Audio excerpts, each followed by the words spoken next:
So a lot has been going on in the domestic and international cricket circuit over the past couple of weeks, but it won't take long for you to get up to speed. So let's start where we left off with the India-England series. With England suffering a couple of heavy defeats recently on some turning wickets.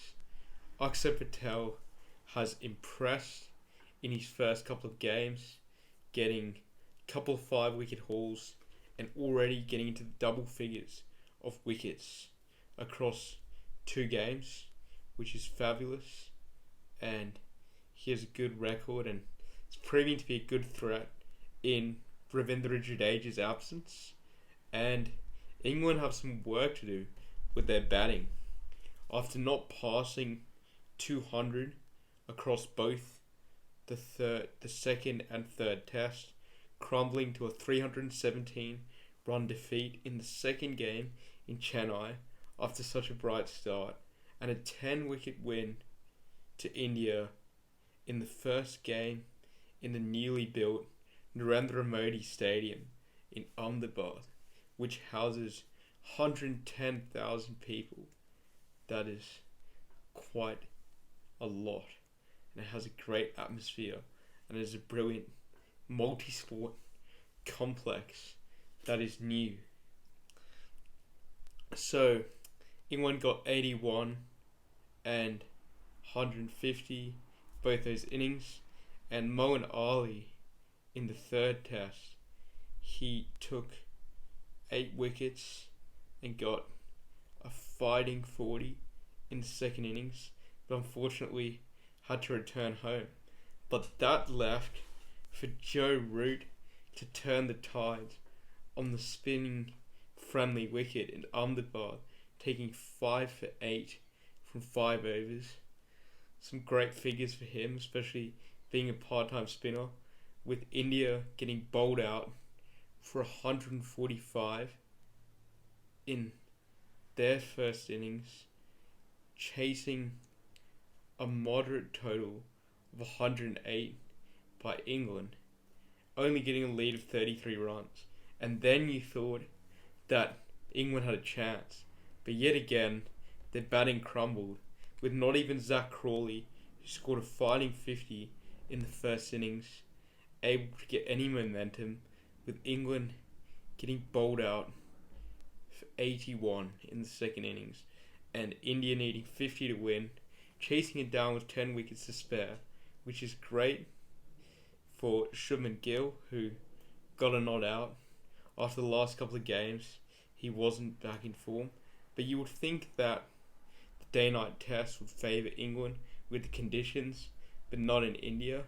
Although their decision to not pick a second frontline spinner, although it was risky at the beginning, kind of did pay off with Joe Root.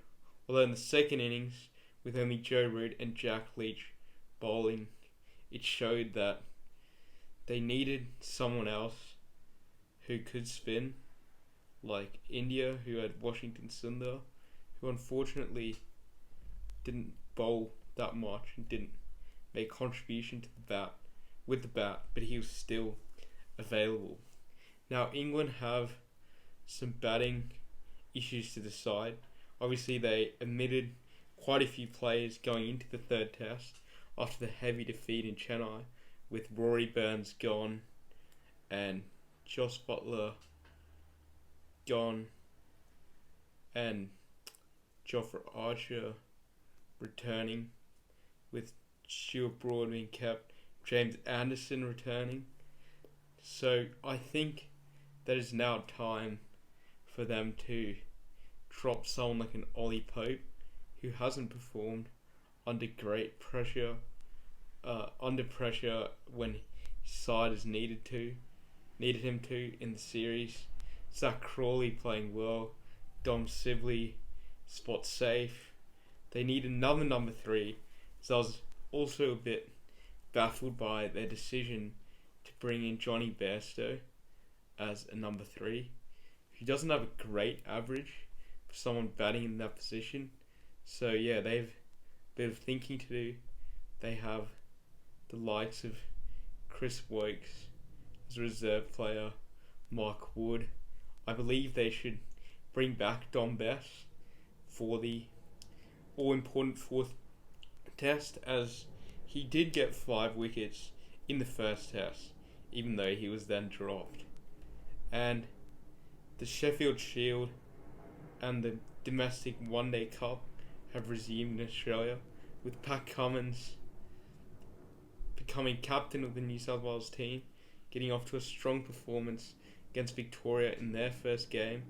Western Australia fighting off for a draw for the ages, getting away with only 1 wicket in hand after a spirited declaration where South Australia got 510 and Western Australia were 5 for 400, with Cameron Green again showing his class, not out on 168 in that innings, and he also scored a brisk 100 today in the one day game where Western Australia got 370 and New South Wales and Victoria fought it out for a draw after Victoria was initially on the back foot, but they came back and really took time out of the game to ensure that it would fizzle out.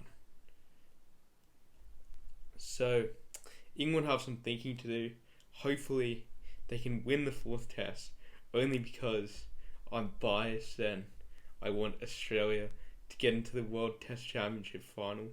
But I believe they wouldn't be giving up without a fight, but they really need to show the real deal after what happened in the first test and prove that wasn't just a fluke.